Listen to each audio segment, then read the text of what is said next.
Hello friends, मैं जुलेखा आप सभी का स्वागत करती हूँ। जैसा कि आप सभी लोग जानते हैं कि हमने B N S S and CRPC की तुलनात्मक अध्ययन वाली सीरीज़ का प्रारंभ कर चुके हैं, जिसके अंतर्गत हमने जो है अभी तक चैप्टर 1 कंप्लीट कर लिया है। और उसी सीरीज़ को आगे बढ़ाते हुए हम आज की वीडियोस का प्रारंभ करेंगे, जिसके अंतर्गत हमारा जो चैप्टर है वो चैप्टर 2 है, जो दंड न्यायालयों और कार्यालयों का गठन के बारे में बताता है। आज हम चैप्टर 2 कवर करने की कोशिश करेंगे। एक पार्ट में कंप्लीट हो जाता है तो एक पार्ट में हम वीडियो डाल देंगे, नहीं तो इसे 2 पार्ट में चैप्टर 2 को हम कंप्लीट करेंगे। चलिए शुरू करते हैं। जैसा कि आप देख पा रहे हैं कि हमारी स्लाइड में BNSS एक साइड में लिखा हुआ है, दूसरी साइड में हमने CRPC को उठाया हुआ है। दोनों को हम तुलनात्मक रूप से पढ़ रहे हैं।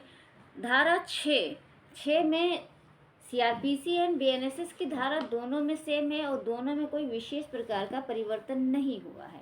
धारा 6 से लेके 20 तक BNSS में जाता है चैप्टर 2, और CRPC की अगर हम बात करें तो 6 से लेके 25A तक चैप्टर 2 जाता है।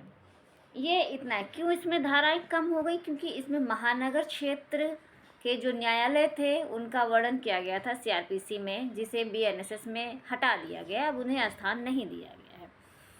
इसी को आगे बढ़ाते हुए सबसे पहली जो धारा इसके अंतर्गत है वो हम देखते हैं। धारा 6 है। धारा 6 दंड न्यायालयों के वर्ग की बात करता है। Classes of criminal courts. इसी को आगे बढ़ाते हैं, देखते हैं इसमें क्या लिखा हुआ। सबसे पहले देखते हैं, उच्च न्यायालय और इस संहिता से भिन्न किसी विधि के अधीन गठित न्यायालयों के अतिरिक्त प्रत्येक राज्य में निम्नलिखित वर्गों के दंड न्यायालय होंगे, अर्थात सेशन न्यायालय, प्रथम वर्ग न्यायिक मजिस्ट्रेट, द्वितीय वर्ग न्यायिक मजिस्ट्रेट और कार्यपालक मजिस्ट्रेट। टोटल 4 प्रकार के न्यायालयों का वर्णन यहाँ पर किया गया है और बताया गया है कि अगर हाई कोर्ट के अलावा जितने भी न्यायालय होंगे, वे ये जो 4 प्रकार के न्यायालय बताएंगे, इन्हीं न्यायालयों को दंड न्यायालय की श्रेणी में रखा गया है। भारत का अगर हम बात करें तो भारत का सबसे बड़ा दंड न्यायालय कौन सा है?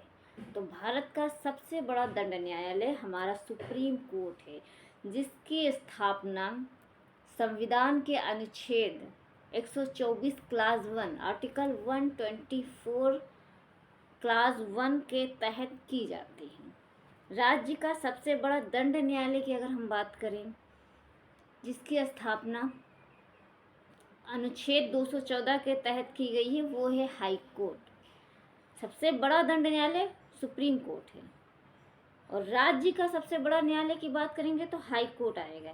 इसी तरह से BNSS एंड CRPC के तहत गठित राज्य का जो सबसे बड़ा आपराधिक न्यायालय होता है वो होता है सत्र न्यायालय। सब सुप्रीम की बात करेंगे तो हमारा सुप्रीम कोर्ट आएगा। अगर हम स्टेट की बात करेंगे तो वहाँ पे हाई कोर्ट आएगा। और अगर हम यहाँ पर देखते हैं कि जो हमारी CRPC या BNSS के अंतर्गत जो सबसे बड़ा दंड न्यायालय रखा गया, जैसे कि आप स्लाइड में देख पा रहे हैं, वो पहले नंबर पे रखा गया है सेशन न्यायालय को। सेशन न्यायालय को पहला यहाँ पे दंडिक न्यायालय घोषित किया गया है। किसी जिले का सबसे बड़ा दंड न्यायालय भी सत्र न्यायालय होता है। अधीनस्थ न्यायालयों की शुरुआत आपराधिक मामलों में सत्र न्यायालय से होती है। यह अधीनस्थ न्यायालयों में सबसे बड़ा आपराधिक न्यायालय होता है। ये हमने कुछ इसमें जो एक्स्ट्रा फैक्ट थे वो हमने यहाँ बता दिए। आगे बढ़ते हैं। इन्हीं सेशन न्यायालय और प्रथम वर्ग न्यायालय, द्वितीय वर्ग न्यायिक मजिस्ट्रेट, इनको हम आगे भी डीप में पढ़ेंगे जब इनके भी अदर सेक्शन में इनका वर्णन किया गया है। तब आगे बढ़ते हैं अगले सेक्शन पे। इसमें आपको याद करने वाली जैसी चीज़ें क्या हैं, तो आप सबसे पहले सेक्शन याद करेंगे कि धारा 6 में दंड न्यायालयों का वर्ग बताया गया। एक पॉइंट आप याद करेंगे। दूसरा पॉइंट इसमें क्या है, इसमें कितने प्रकार के कोर्ट का गठन किया गया है, बताया गया है। तो टोटल 4 प्रकार के न्यायालय बताए गए हैं, जिन्हें आप सीरीज से याद करेंगे। सबसे पहले सेशन न्यायालय आएगा, दूसरा प्रथम वर्ग न्यायिक मजिस्ट्रेट आएगा, तीसरे नंबर पर द्वितीय वर्ग न्यायिक मजिस्ट्रेट आएगा और चौथे नंबर पर कार्यपालक मजिस्ट्रेट आएगा। टोटल 4 प्रकार के न्यायालय आएंगे इसके अंतर्गत। अगली धारा पे हम आते हैं। अगली धारा हमारा है प्रादेशिक खंड। धारा 7। CRPC में भी प्रादेशिक खंड है, सिर्फ थोड़ी सी चीज़ें वहाँ पे परंतुक था, उसे अब यहाँ पे जगह नहीं दी गई है, क्योंकि परंतुक में महानगर क्षेत्र का वर्णन था, इसलिए BNSS में महानगर क्षेत्र को नहीं रखा गया। बाकी हम धारा 7 देखते हैं। धारा 7 हमारा कहता है प्रादेशिक खंड, यानी कि टेरिटोरियल डिवीज़न क्या है पढ़ते हैं सबसे पहले। तो प्रत्येक राज्य सेशन खंड होगा, ठीक है। सेशन खंडों से मिलकर बनेगा। प्रत्येक सेशन खंड इस संहिता के परियोजना के लिए एक जिले से मिलकर बनेगा। मतलब कि प्रत्येक राज्य क्या होगा, एक सेशन खंड होगा एवं सेशन खंड एक या अधिक जिलों से मिलकर बनेगा। ये हमारा क्लास 1 कहता है। क्लास 2 में हम देखते हैं तो यहाँ पे क्लास 2 में लिखा हुआ है कि राज्य सरकार उच्च न्यायालय के परामर्श के पश्चात ऐसे खंडों और जिलों की सीमाओं या संख्याओं में परिवर्तन कर सकेगी। यहाँ पे राज्य सरकार को शक्ति दी गई है कि वह जिले की जो ऐसे खंड हैं, सेशन खंड है, उनकी सीमा, उन जिलों की सीमा की संख्या में परिवर्तन कर सकती है, परंतु राज्य सरकार को हाई कोर्ट से परामर्श करना पड़ेगा, उसके बाद वो ऐसा कर सकती है। ये हमारा क्लास 2 बताता है। क्लास 3 की हम बात करें तो राज्य सरकार उच्च न्यायालय से परामर्श के पश्चात किसी जिले को उपखंडों में विभाजित कर सकेगी और ऐसे उपखंडों की सीमाओं या संख्या में परिवर्तन कर सकेगी। यहाँ पे राज्य सरकार को पावर दी गई है कि जो सेशन खंड हैं उन जिलों को उपखंडों में भी विभाजित किया जा सकता है, बशर्ते उसे हाई कोर्ट से परामर्श लेने की आवश्यकता पड़ेगी। क्लास 4 में अगर हम बात करें तो क्लास 4 हमारा कहता है कि किसी राज्य में इस संहिता के प्रारंभ के समय विद्यमान सेशन खंड, जिले और उपखंड इस धारा के अधीन बनाए गए समझे जाएंगे। यानी कि जब ये संहिता का प्रारंभ हुआ था उस समय अगर कोई सेशन खंड था या कोई जिले के उपखंड थे तो वो भी इस संहिता के अधीन बनाए गए समझे जाएंगे, अगर उन्हें हटाया नहीं गया है तो।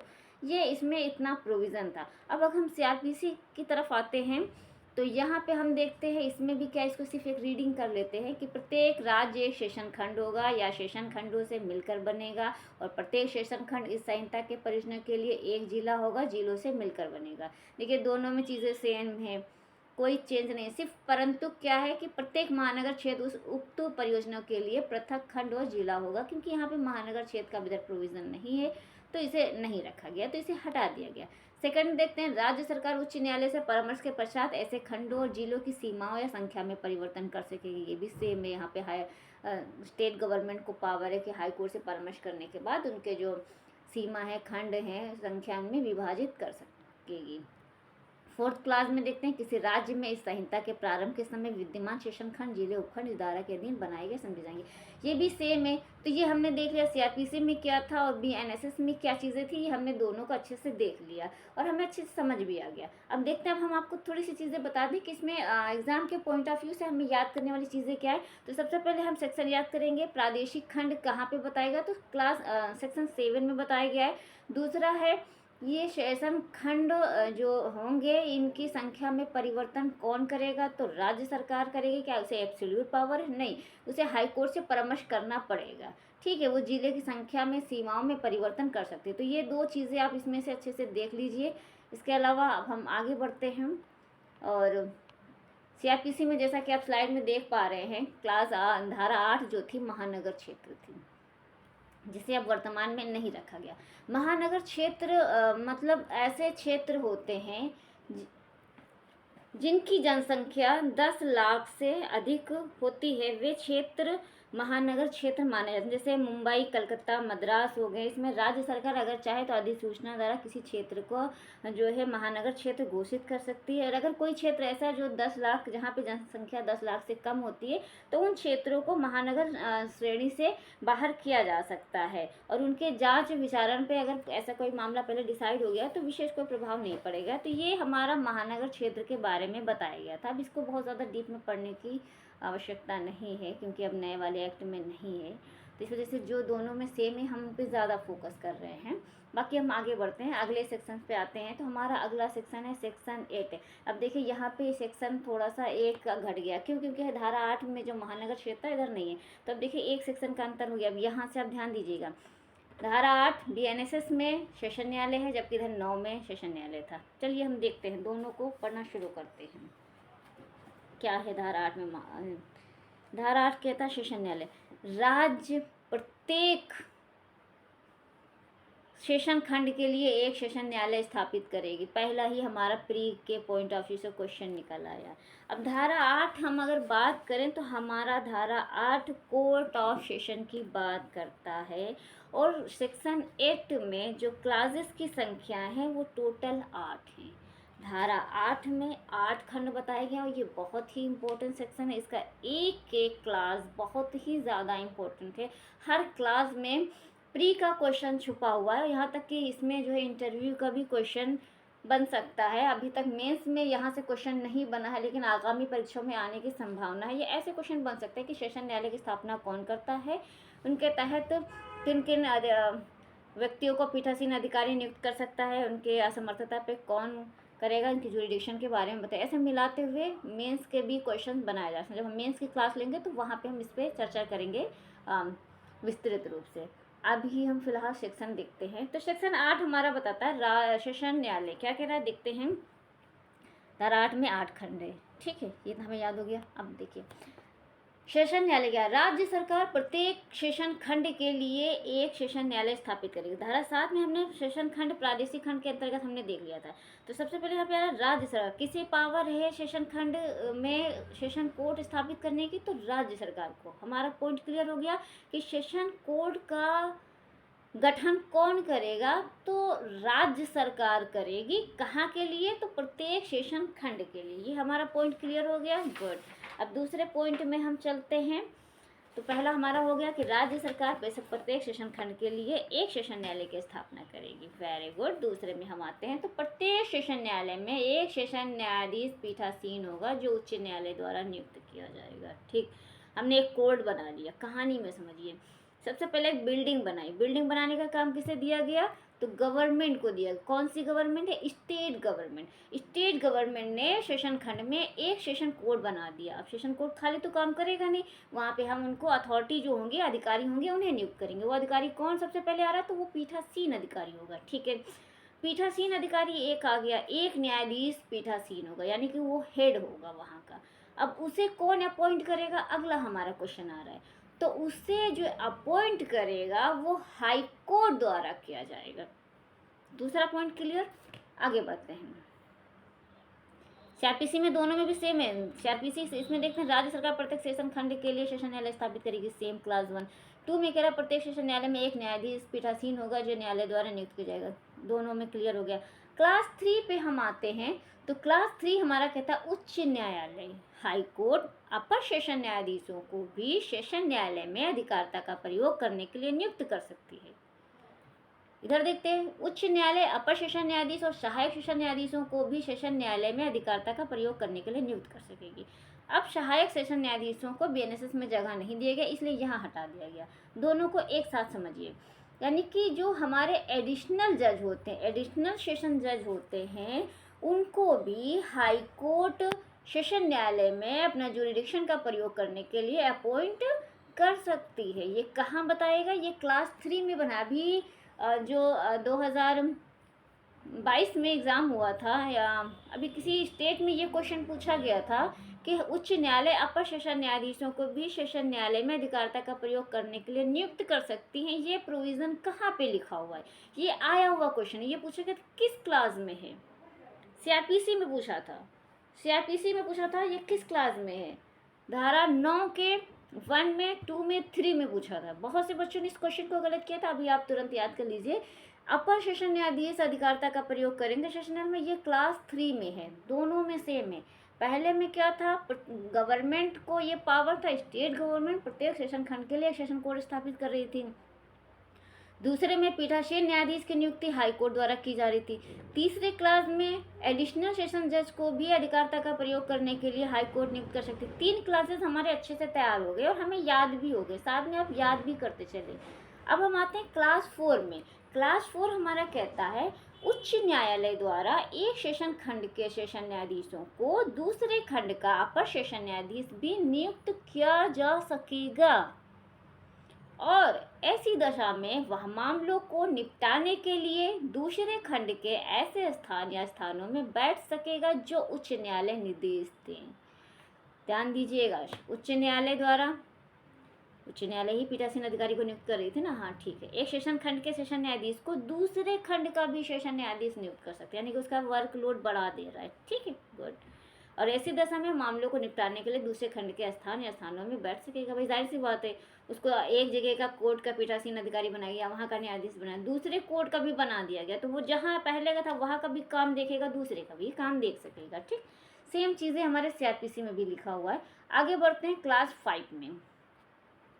5 में हमारे पद रिक्ति की बात कर रहा है। क्या कह रहा है? जहाँ किसी सेशन न्यायाधीश का पद रिक्त है, वहाँ उच्च न्यायालय किसी अति आवश्यक आवेदन के जो ऐसे सेशन न्यायालय के समक्ष किया जाता है या लंबित है, किसी अपर सेशन न्यायाधीश द्वारा, या यदि अपर सेशन न्यायाधीश नहीं होते हैं तो सेशन खंड के मुख्य न्यायिक मजिस्ट्रेट द्वारा निपटाए जाने के लिए व्यवस्था कर सकेगा। और ऐसे प्रत्येक न्यायाधीश या मजिस्ट्रेट को ऐसे आवेदन पर कार्रवाई करने की अधिकारिता होगी। 5 में पद रिक्ति बता दिया है, ऐसे समझिए, अगर वहाँ का जो पीठासीन अधिकारी है, सेशन न्यायाधीश का जो सेशन न्यायाधीश है सेशन न्यायालय का, वो नहीं है, तो उसका जो वर्क रहेगा वो कौन देखेगा, यानी कि इंचार्ज किसे बनाएंगे? तो सबसे पहले अगर सेशन न्यायाधीश नहीं है तो अपर आएगा, एडिशनल सेशन जज आएंगे। एडिशनल सेशन जज भी नहीं है और बहुत ही अर्जेंट वर्क है, तो ऐसा तो है नहीं कि उसे पेंडिंग छोड़ देंगे, नहीं ना, उसे तो एग्जीक्यूट करना ही पड़ेगा। तो बताएगा कि उन कार्यों को या ऐसे आवेदनों को कौन देखेगा। बताया गया कि अगर सेशन जज नहीं है तो एडिशनल को जाएगा चार्ज, अगर इंचार्ज बना जाएगा, वो भी नहीं है तो CGM को भी पावर दिया जा सकता है।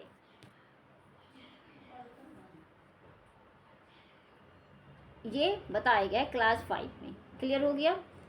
6 में आते हैं, सेशन न्यायालय। यहाँ पे बैठक 6 में बैठक बताएगा कि सेशन न्यायालय सामान्यतः अपनी बैठक ऐसे स्थान या स्थानों पर करेगा जो उच्च न्यायालय अधिसूचना द्वारा विनिर्दिष्ट करे। यदि किसी विशेष मामले में सेशन न्यायालय की राय है कि सेशन खंड में किसी अन्य स्थान पर बैठक करने पर पक्षकारों या साक्षियों को सुविधा होगी, तो वह अभियोजन और अभियुक्त की सहमति से उस मामले को निपटाने के लिए उसमें साक्षी या साक्षियों की परीक्षा करने के लिए उस स्थान पर बैठक कर सकेगा। यहाँ पर बैठक की बात की गई है कि जो सेशन कोर्ट की जो बैठक होगी वो कहाँ पे होगी, तो बताएगा कि जो हाई कोर्ट अधिसूचना द्वारा डिसाइड करेगी वे स्थान बैठक के लिए नियुक्त किए जाएंगे। अगर विशेष मामलों में पक्षकारों की सुविधा के लिए कोई स्थान डिसाइड किया जा सकता है, बैठक वहाँ पे की जा सकेगी अगर दोनों पक्षकारों की सुविधा है, सहमति पर किसी मामले को निपटाने के लिए या साक्षियों की परीक्षा के लिए उस स्थान पर बैठक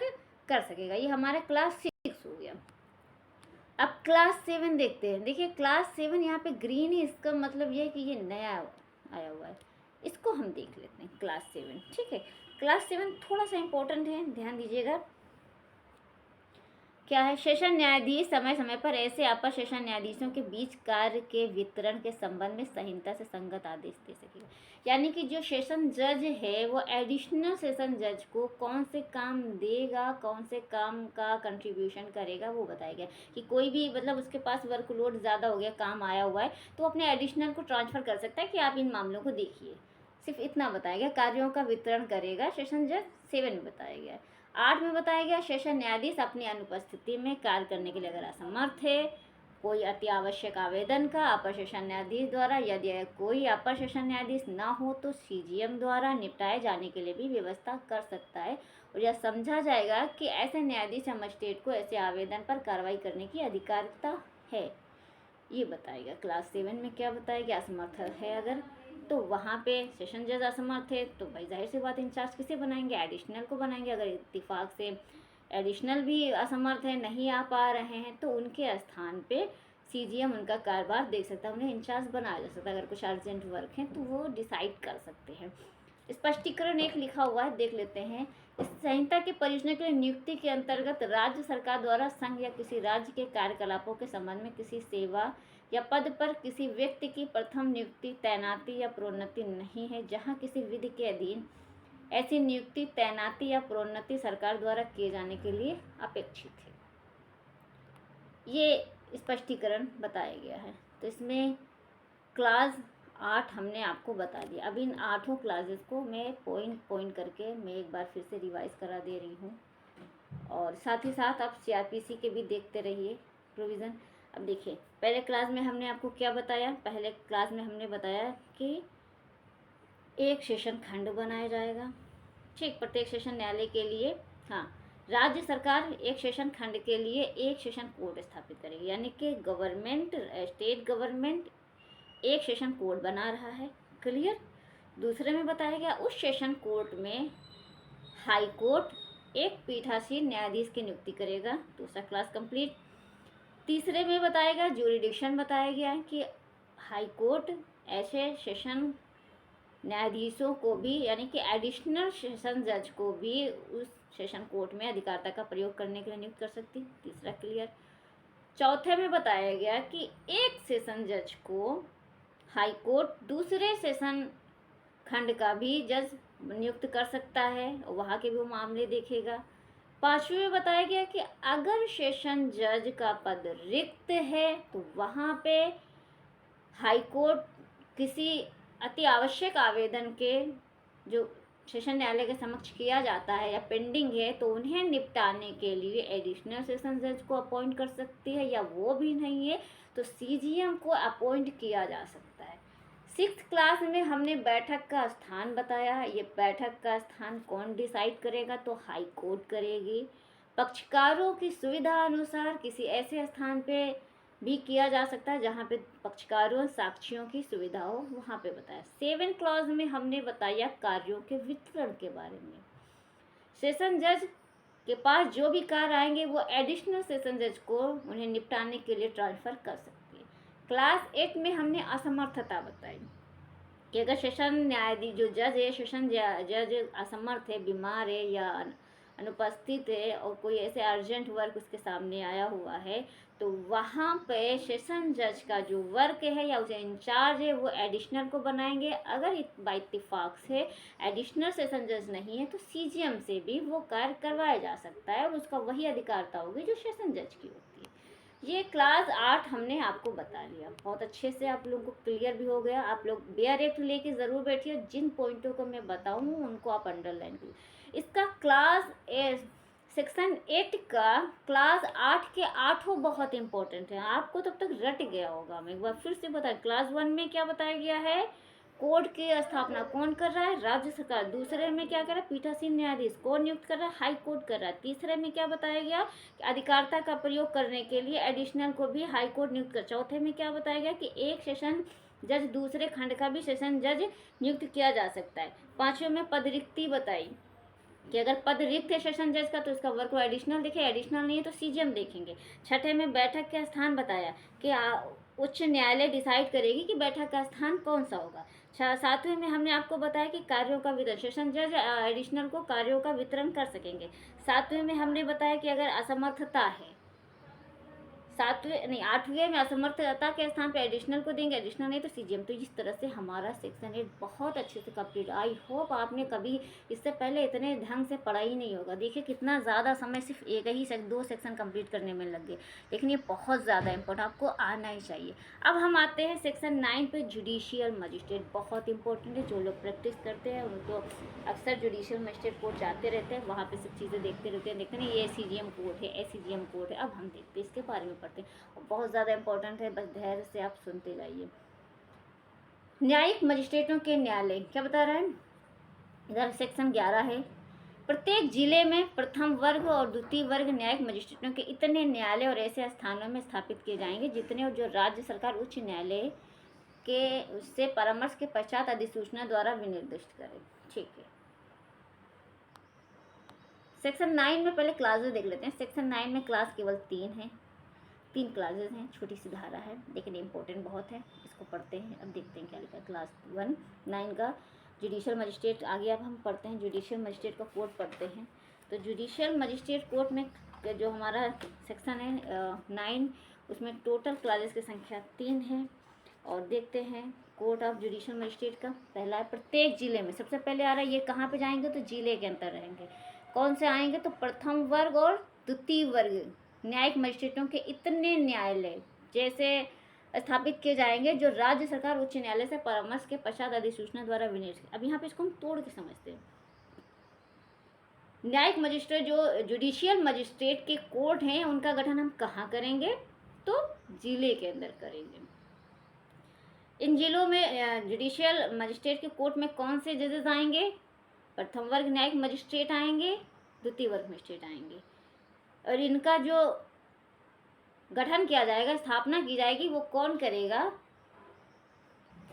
तो राज्य सरकार करेगी हाईकोर्ट से परामर्श करने के पश्चात। ठीक है, इधर भी वही चीज़ें हैं, परंतु महानगर क्षेत्र वाली चीज़ें हटा दी गई हैं। परंतु ऐड है, परंतु राज्य सरकार उच्च न्यायालय के परामर्श के पश्चात किसी स्थानीय क्षेत्र के लिए प्रथम वर्ग या द्वितीय वर्ग के न्यायिक मजिस्ट्रेटों के एक या अधिक विशेष न्यायालय किसी विशेष मामले या विशेष वर्ग के मामलों का विचारण करने के लिए स्थापित कर सकेगी। जहां ऐसा विशेष न्यायालय स्थापित किया जाता है, उस स्थानीय क्षेत्र में मजिस्ट्रेट के किसी अन्य न्यायालय को किसी ऐसे मामले या ऐसे वर्ग के मामलों का विचारण करने की अधिकारता नहीं होगी जिनके विचारण के लिए न्यायिक मजिस्ट्रेटों का ऐसे विशेष न्यायालय स्थापित किए गए हैं।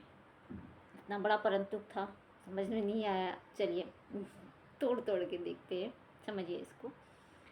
क्या कह रहा, परंतु राज्य सरकार हाईकोर्ट से परामर्श करने के बाद स्थानीय क्षेत्र के लिए, ठीक, प्रथम वर्ग या द्वितीय वर्ग के न्यायिक मजिस्ट्रेटों के एक या अधिक विशेष न्यायालय, देखिए स्पेशल कोर्ट की स्थापना हो रही है, कौन कर रहा है, राज्य सरकार कर रहा है, लेकिन हाईकोर्ट से परामर्श करने के बाद कर रहा है। ठीक है, क्या कह रहा है, विशेष वर्ग के मामलों के विचारण के लिए स्थापित कर सकेंगे। ठीक है, सिंपल सी बात है कि अगर स्पेशल कोर्ट भी बनाया जाए, अगर कोई स्पेशल मैटर है तो उन्हें डिसाइड करने के लिए स्पेशल कोर्ट की स्थापना करेंगे। कौन करेगा, स्टेट गवर्नमेंट करेगी, हाई कोर्ट के परामर्श करने के पश्चात कर सकेगी। ठीक है, इतना हो गया। आगे देखते हैं, जहाँ कोई ऐसा विशेष न्यायालय स्थापित किया जाता है तो उस स्थानीय क्षेत्र में मजिस्ट्रेटों के किसी अन्य न्यायालय को ऐसे मामले या वर्ग के मामलों का विचारण करने की अधिकारता नहीं होगी।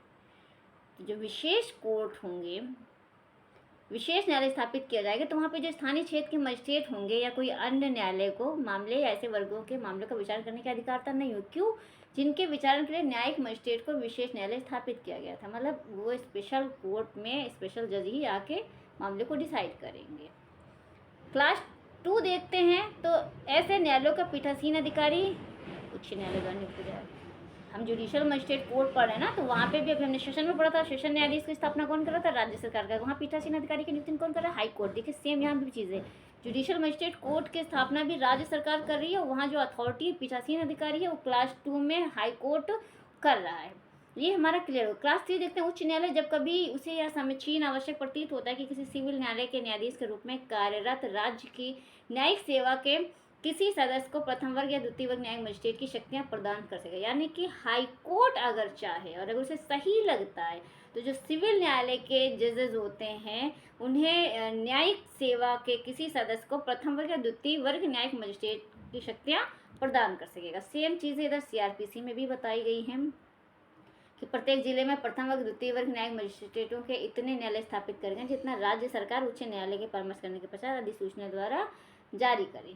ठीक है, परंतु उच्च न्यायालय विशेष मामलों के लिए विशेष कोर्ट स्थापित कर सकती है। परंतु में कहा, दूसरे में कहा कि प्रत्येक जो पीठासीन अधिकारी होगा उसकी नियुक्ति हाई कोर्ट द्वारा की जाएगी। तीसरे में कहा गया कि सिविल न्यायालय के जो न्यायाधीश होते हैं उन्हें प्रथम वर्ग या द्वितीय वर्ग न्यायिक मजिस्ट्रेट की शक्तियाँ प्रदान कर सकता है। तो ये इस तरह से हमने आज सेक्शन 6, 7, 8 3 सेक्शन हमने देख लिया जो काफ़ी इसमें जो है इम्पोर्टेंट भी थे। 6 में हमने आपको बताया क्लासेस ऑफ कोर्ट के, हमने बताया कि दंड न्यायालयों के वर्ग में बताया 4 प्रकार के सेशन न्यायालय, प्रथम वर्ग न्यायिक मजिस्ट्रेट, द्वितीय वर्ग न्यायिक मजिस्ट्रेट और कार्यपालक मजिस्ट्रेट बताया था। 7 में प्रादेशिक खंड हमने बताया था। 8 को हमने 8 में 8 क्लासेस थे, 8 को मैंने बहुत अच्छे से आपको डीप जाके बताया।